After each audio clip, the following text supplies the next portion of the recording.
Hello friends, हाय, मेरा नाम है रॉथर। रॉथर जेलिस इज माय नेम और स्वागत है आपका हमारे चैनल सेगमेंट पे। सो यार, सवाल यहां पर पूछा गया कि भैया अगर हम यहां पर हमें सीट अलॉट हो जाती है तो क्या हम सेकंड राउंड में यहां पर अपियर हो सकते हैं या सीट ले सकते हैं? मतलब आप एक जगह रिपोर्ट कर दो या XYZ कोई कॉलेज ले लो, ब्रांच ले लो, और उसके बाद आप सेकेंड राउंड में अपियर होके अगर आपको अच्छी ब्रांच, अच्छा कॉलेज मिलता है तो हम उसको छोड़ दें और यहां पर भी हो जाए। देखिए, पहली चीज आपको एक चीज समझनी होगी डीटी काउंसलिंग से कि यहां पर डीटी काउंसलिंग में इन्होंने एक नियम बना रखा है। राइट? नियम क्या होता है कि हर काउंसलिंग में, डीटी में नहीं, सारी काउंसलिंग में एक नियम होता है, आप एक साथ 5-5, 10-10 काउंसलिंग भी अटेंड कर सकते हो। राइट? मान लीजिए आप डीटी कर रहे हो, जोसा कर लीजिए, आप बिट सेट के कर लीजिए, कॉमेट कर लीजिए, बेबजी कर लीजिए, जेक चंडीगढ़, जेक दिल्ली। सो बहुत सारी ऐसी काउंसलिंग होती है। महाराष्ट्र की जाना है तो महाराष्ट्र कर लीजिए। एक साथ तो कई काउंसलिंग में अपीयर कर सकते हो। अगर आप यूपीएसडब्ल्यू की काउंसलिंग कर रहे हो, राइट, यूपी की काउंसलिंग और मध्य प्रदेश की काउंसलिंग कर रहे हो, तो यहां भी आप सीट ले लीजिए और यहां भी आप सीट ले लीजिए, यहां भी आप सीट ले लीजिए, यहां भी आप कॉमेट की भी में भी सीट ले लीजिए। ये सब पॉसिबल है, लेकिन एक ही काउंसलिंग में अगर आप सीट लेके सोच रहे हो कि हम सेकेंड राउंड में जाकर कोई दूसरी सीट लें, ये पॉसिबल नहीं है। क्योंकि जैसे ही आप सीट लोगे तो कई जगहों पे क्या होता है, फ्रीज होता है, राइट, फ्लोट होता है। फ्रीज का मतलब ये होता है, तो यहां डीटी में फ्रीज नहीं होता है। यहां पर क्या होता है कि आपको अलॉटमेंट लेटर आया। अब ये जरा देखिए, जैसे कि काउंसलिंग सबको पता है कैसे क्या होता है। तो यहां पर ये जाओगे आप, मैंने यहां पर प्रोग्राम चूज किया, काउंसलिंग में गया। अब यहां पर अगर मुझे प्रिंट अलॉटमेंट लेटर आया, राइट, मैंने सबसे पहले रजिस्ट्रेशन कराया। तो रजिस्ट्रेशन मेरा भाई यहां पर था 23 सितंबर से 27 सितंबर तक। इसके बाद मैंने रजिस्ट्रेशन के बाद चॉइस फिलिंग की, जो कि 28 तक था। अब इसके बाद कॉमन मेरिट लिस्ट आई, पता चल प्रिंट अलॉटमेंट लेटर आया 3 अक्टूबर को। तो पहली चीज तो एक बात समझ में आ गई कि 3 अक्टूबर को मतलब पहला एडमिशन ही यहां पर 3 अक्टूबर को हुआ। राइट? कब हुआ? 3 अक्टूबर को हुआ और 7 अक्टूबर तक ये चला। तो जिन लोगों ने 3 अक्टूबर से 7 अक्टूबर के बीच में किसी भी कॉलेजेस में, किसी भी कॉलेज में रिपोर्टिंग कर दी है, तो वो पूरी की पूरी काउंसलिंग से बाहर हो गए। अलॉटमेंट आने का मतलब रिपोर्टिंग नहीं है। अलॉटमेंट आपको आ गया, मेरा मतलब मूड नहीं है, मुझे यूपी में जाना है, मुझे कहीं बाहर का कॉलेज लेना है।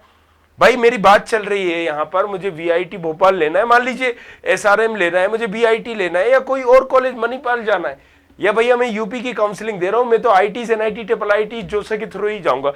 तो अलॉटमेंट आना मतलब कोई दिक्कत नहीं है, आप यहां पर सीट लेके रखिए। तो 3 तारीख को अलॉटमेंट आया, 7 को 6:30 बजे तक वो एक्सपायर हो जाएगा, आप रखे रहेंगे। तो अगर आपको यहां पर इस सीट को एक्सेप्ट करना है तो भैया आपको जाना पड़ेगा कहां? जाइए कॉलेज जाइए, या ऑनलाइन रिपोर्टिंग करिए। ऑफलाइन होती है उस कॉलेज में जाकर रिपोर्ट करना, और ऑनलाइन भी होती है। राइट? सो बहुत सारे कॉलेजेस ऑफलाइन करते हैं, बहुत सारे कॉलेज ऑनलाइन भी कर लेते हैं। राइट? सो इससे पहले ऑफलाइन ही हुआ करती थी, कोविड की सिचुएशन के बाद से लास्ट 2 साल से ऑनलाइन भी चालू हुई। ओके, सो ये सारी चीज अब आपको क्लियर हुई है यहां पर कि आपको जाकर उस कॉलेज में जब रिपोर्ट करोगे तो आप डॉक्यूमेंट लेके जाओगे, डॉक्यूमेंट दोगे भैया, फीस दोगे, फीस के बाद वो टीसी लेंगे, माइग्रेशन लेंगे, और यहां पर आपको रिपोर्ट शो कर देंगे। टीसी नहीं होगी तो फीस लेंगे और आपको रिपोर्ट शो कर देंगे। जो आपने रजिस्ट्रेशन के टाइम पर मोबाइल नंबर डाला था उस पर आ जाएगा ओटीपी, और आपको बता दिया जाएगा कि successful you have reported. Okay, so अब देखिए, अलॉट होना अलग बात है, रिपोर्ट करना ये आपकी मर्जी पर है। अगर आपको अलॉट हुआ कोई दिक्कत नहीं है, आप अपग्रेड मार दीजिए। कई लोगों ने अपग्रेड मारा 10 से 14 तारीख तक, मतलब अभी आज मान लीजिए 13 तारीख है, 14 तारीख है, तो अभी भी शाम को 5 बजे तक उनके पास टाइम है। उस सीट पर जो उन्हें मिली है जाकर वो रिपोर्ट कर सकते हैं उस कॉलेज में। राइट? सो अगर ये लोग रिपोर्ट करते हैं तो अभी भी इनके पास सीट है, इनको वहां पर इजीली जाके बस फीस सबमिट करना है, ओटीपी बताना है, जो मोबाइल नंबर डाला था, सीट उनकी है। राइट? अब यहां पर देखिए, आपने यही बोला, तो मतलब यहां से यहां तक अभी भी सीट आपकी ही रहेगी। अब यहां पर अगर आप इसको नहीं लेते हो तब आप सेकेंड राउंड में जा पाओगे। सेकेंड राउंड किसके लिए कि भैया यहां पर आपने गलती कर दी है, मान लीजिए आपकी मनपसंद की ब्रांच नहीं मिली, आपने अपग्रेड मार दिया, उसके बाद भी नहीं मिली है, तो आप सेकेंड राउंड में चले जाओ। सेकेंड राउंड में कौन बच्चे जाएंगे, जो सीट बची हुई है वो सीटें जाएंगी। सो अब यहां फर्स्ट राउंड में तो एक चीज समझ में आ गई कि अगर आपने रिपोर्ट नहीं किया है तो ही आप सेकेंड राउंड में जाओगे। लेकिन अगर भैया रिपोर्ट हमने कर दिया है, यहां पर रिपोर्ट कर दिया है, तो क्या हम सेकेंड राउंड में जा सकते हैं? सेकेंड राउंड में अगर आपने रिपोर्ट कर दिया है, मुझसे गलती हो गई, रिपोर्ट नहीं करना था, किसी कारणवश कर दिया है, अब आपको लग रहा है कि नहीं हम तो अब जोसा की काउंसलिंग भी आ रही है, अब तो हम अगर यहां नहीं हुआ तो यूपीएसडब्ल्यू देखेंगे, जोसा देखेंगे, तो भाई साहब आप जाके कैंसिल करा सकते हो। अब कैंसिल की भी बड़ी इजी प्रोसेस है, कोई इसमें ज्यादा टफ नहीं है। आप कॉलेजेस में गए, आपने बोला कि मुझे कैंसिल करना है एडमिशन, और अपना ओटीपी बताया, वो कैंसिल के लिए रिक्वेस्ट करेंगे, ओटीपी आपके मोबाइल पे देंगे, 5 मिनट के अंदर आपका एडमिशन कैंसिल हो जाएगा। प्राइवेट में थोड़ा सा नोटक नाटंकी करते हैं, चोचले उचले करेंगे, थोड़ा सा आपको परेशान करेंगे ये लोग, राइट, प्राइवेट कॉलेजेस में। हालांकि गवर्नमेंट में आप जाओगे फट से हो जाएगा, 5 मिनट में आपका काम हो गया, ना हींग लगी ना फिटकरी। चलिए, सो यहां पर कैंसिल हो गया। अब कैंसिल आप जरूरी नहीं है कि ये 14 तारीख तक ही करें, 15 को भी करा लीजिए, लेकिन सेकेंड राउंड में बैठना है तो सेकेंड राउंड की चॉइस फिलिंग से पहले कराना होगा ना भैया। अब आप बोलोगे कि भैया मैंने रजिस्ट्रेशन तो कराया ही नहीं सेकेंड राउंड की, अरे भैया वो तो डेट निकल गई, अगर अब मैं कैंसिल भी करा लूं तो मैं कैसे कर पाऊंगा?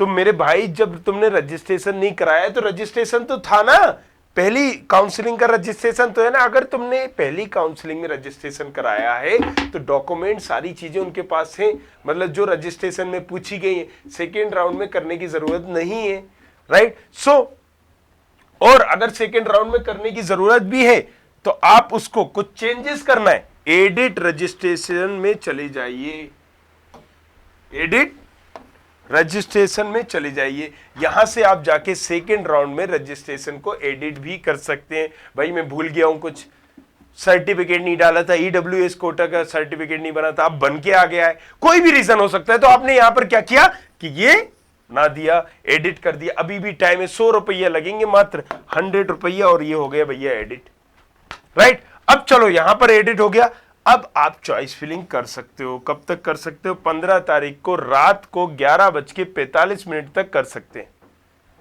राइट। सो हालांकि इन्होंने ये 12 बजे तक डेट दी है 15 तारीख, और ये 11:45 तक दिए, मतलब रजिस्ट्रेशन एडिट की डेट 12 तक है। थोड़ा सा मतलब चल रहा है भाई, गवर्नमेंट के काम एवं ही होते हैं भैया, आप समझ लो, राइट। सब जो भी बैठे होते हैं वो पान वाले बैठे होते हैं, पिचकारी वाले, राइट। सब उनको खुद का तो होश नहीं, क्या बनाएंगे काउंसलिंग। चलो ससुरा, ओके। सो रजिस्ट्रेशन की एडिट की डेट 12 बजे है, और चॉइस फिलिंग की डेट उन्होंने लास्ट दी गई है, देखो 11:45। क्या बोले भैया, क्या होगा इस देश का। सर चलो छोड़ो यार, ओके। सो यहां पर एक चीज समझ में आ गई आपको कि हम चॉइस फिलिंग सेकेंड राउंड में कर सकते हैं, और सेकेंड राउंड में जब यहां पर प्रिंट अलॉटमेंट लेटर होगा 19 से 21 के बीच में, आप जाके रिपोर्ट कर सकते हो, राइट। सो अब जिनके अंदर डाउट है कि भाई साहब अब हम क्या सेकेंड राउंड में हो सकते हैं या नहीं हो सकते, तो आप काउंसलिंग में अगर कहीं भी रिपोर्ट कर देते हो किसी भी स्टेज पे, तो आप उस काउंसलिंग से बाहर हो गए। लेकिन उसमें एक अच्छी चीज है, काउंसलिंग अभी खत्म नहीं हुई भैया, आप काउंसलिंग से बाहर जरूर हो गए हो, लेकिन आप अभी ये आपका इंटरनल ब्रांच चेंज बचा हुआ है, उसी काउंसलिंग में अभी आप कहीं ना कहीं जिंदा हो। मतलब जो कॉलेज में आपने अगर रिपोर्ट कर दिया है, उसी कॉलेज में किसी कॉलेज में आपने रिपोर्ट की है भैया, आरजीपीवी मिल गया, आरजीपीवी में ही अगर आपको यहां पर कोई मैकेनिकल ब्रांच मिल गई, भैया आप प्लान कर रहे हो कि मुझे सिविल मिल जाए, 17 डबल ई तो मिल जाए यार, यहां कछु तो मिले, मुझे मैकेनिकल नहीं चाहिए, हम यहां पर कंप्रोमाइज कर लेंगे, हमें मैकेनिकल नहीं चाहिए, या फिर हमें चाहिए, चलो ठीक है एक बात बता दें कि ईसी चल जाए, तो यहां पर अभी भी इंटरनली ब्रांच चेंजिंग में आप अपनी किस्मत या आप आजमा सकते हो, राइट। तो इंटरनली ब्रांच चेंजिंग कैसे होना है, क्या करना है, इस पे भी वीडियो बना रहे हैं हम, देखना आप। Right. So I hope video समझ में आया होगा। अगर समझ में आया शेयर जरूर करना और नीचे डिस्क्रिप्शन चेक करते रहना भैया, टाइम टू टाइम अपडेट करते हैं हम।